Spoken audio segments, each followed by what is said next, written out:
Hi, Tom Lance with Archive Guitar Works. We started the company in 2003 with the idea of providing people with finishes on their guitars and a relicing process. By finishes, I'm talking about you have a plain white maple with rosewood neck, and you can change it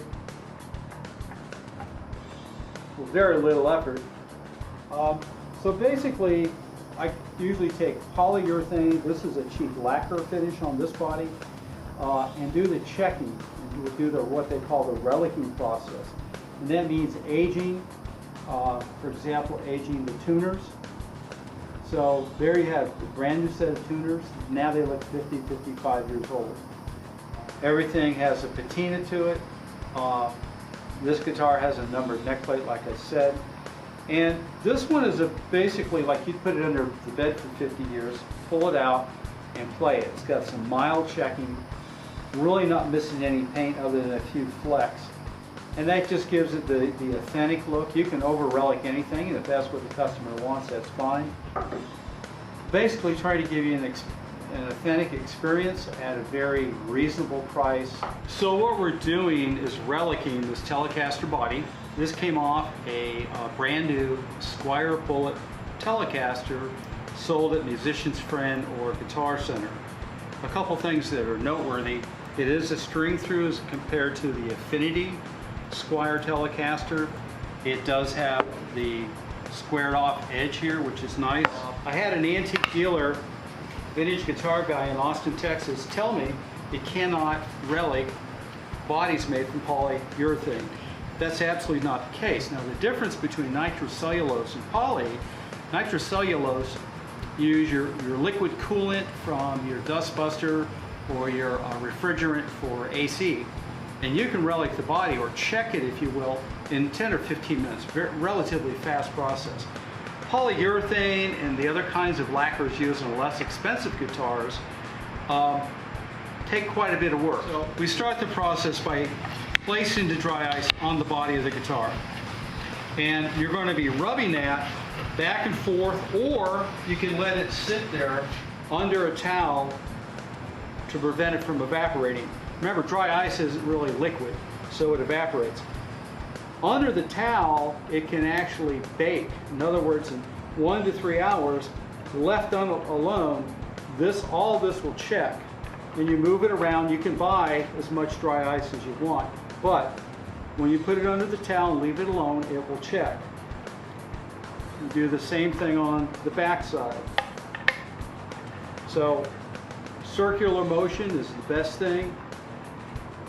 This particular body took quite a bit of time. I found the really less expensive stuff, aftermarket bodies, relic very quickly because they're not made with poly. Fender American Standard, Tellys, and Strats are all polyurethane. Why are they made of polyurethane? Because it's a very, very durable finish. If you've ever owned a nitro guitar, Gibson SG, Les Paul, or an old vintage Fender, nitrocellulose is cool, but the problem is it's very soft, scratches, it dings, and polyurethane protects the guitar's finish. So once we've got the requisite amount of cracking that we want, and maybe you can see that in the close-up, we're going to go ahead and rub some color into those cracks.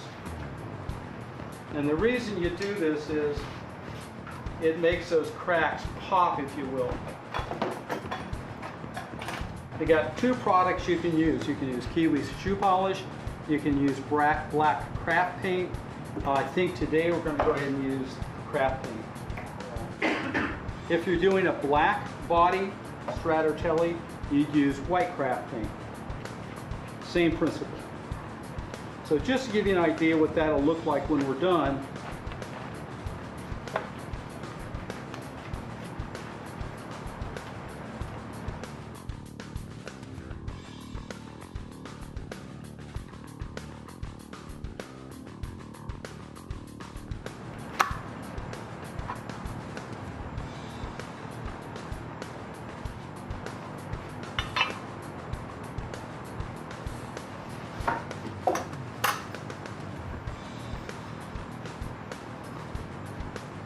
so this is what's close to what it's going to look like when we're done.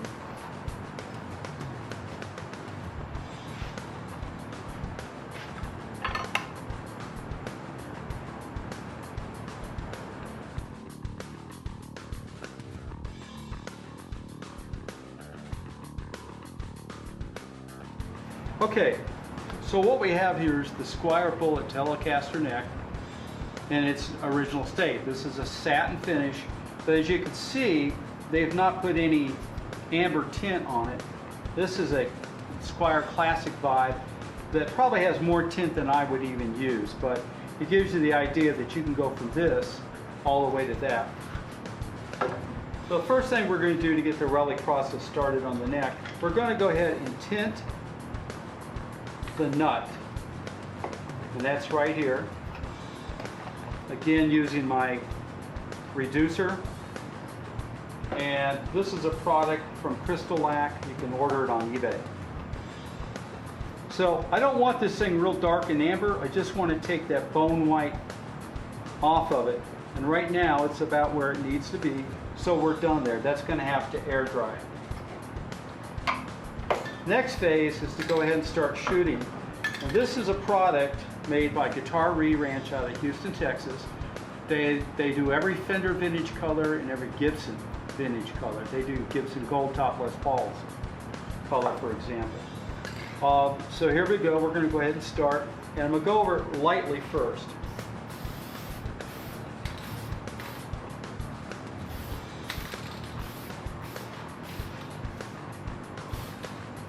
The cool thing with this stuff, it's not lacquer. It's an aniline dye, which means it'll come off, if you want it off, fairly easily. So now we're going to go ahead and prop it to dry it. And we're just going to let this air dry. I'm going to go back over it a few more times.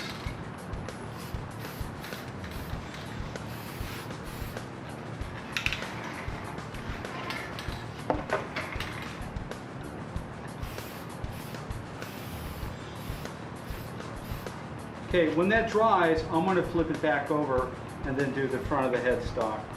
Once this is all done and it dries, we're going to go over it with nitrocellulose lacquer.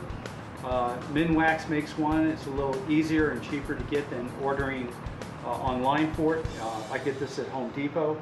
And then when you're done spraying that, then I go ahead and hand wax that with whatever wax you want. I use Meguiar's because Meguiar's makes 4 or 5 stages of buffing, from the real gritty stuff to the real high polish, so it makes for a nice hand polish. Okay, this has had enough time to dry by air. We're going to go ahead and finish the front of the headstock.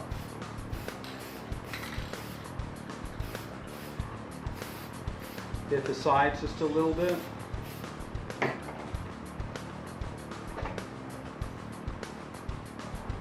I could put tape on that, but I'm just going to go ahead and use my towel and finish off the headstock. I don't want to get that nut overly dark.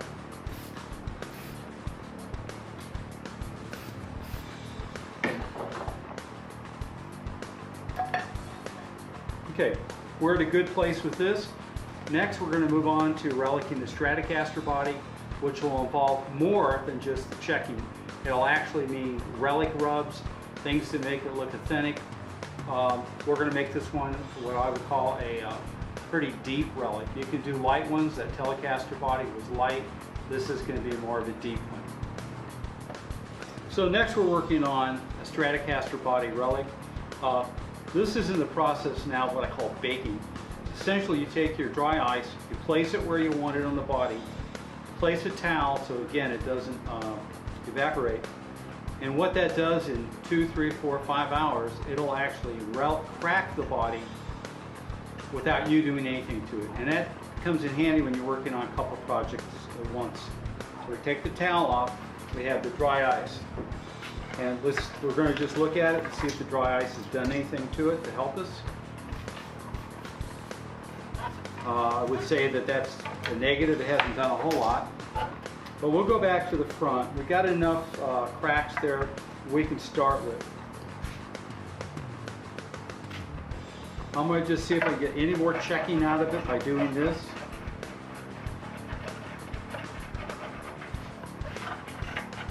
Now I have plenty on this side. I don't have any here on the upper bout, and I don't have anything over here. So we'll go ahead and stop that for just a minute. Cover our dry ice up. Go ahead and whip out our craft paint. And again, it's the same process as the Telecaster.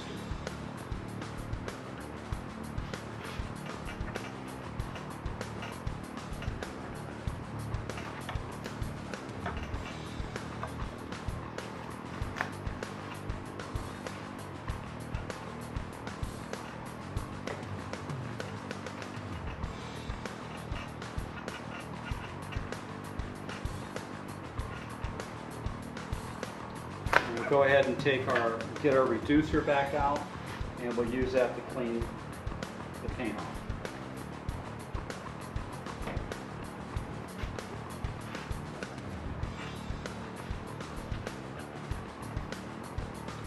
So essentially, we've got our checking there. It's not real severe, but we're not done with it yet. And we can always go back and work on the checking. Also, what happens when you do check, sometimes those cracks close back up and you're not really able to get the paint in. So I'm not losing hope yet. I'm going to try it a little more, get some more of that paint out. So were we to continue this, I would get my orbital sander out and go ahead and do some Relic rubs in the areas where you normally would expect that. Here in the upper bout, on the back along the ridge here, and here where you get some buckle rash. And then at that point we'd be done. Right now we're going to go ahead and put this back under and bake it some more and see if we can get some more checking done.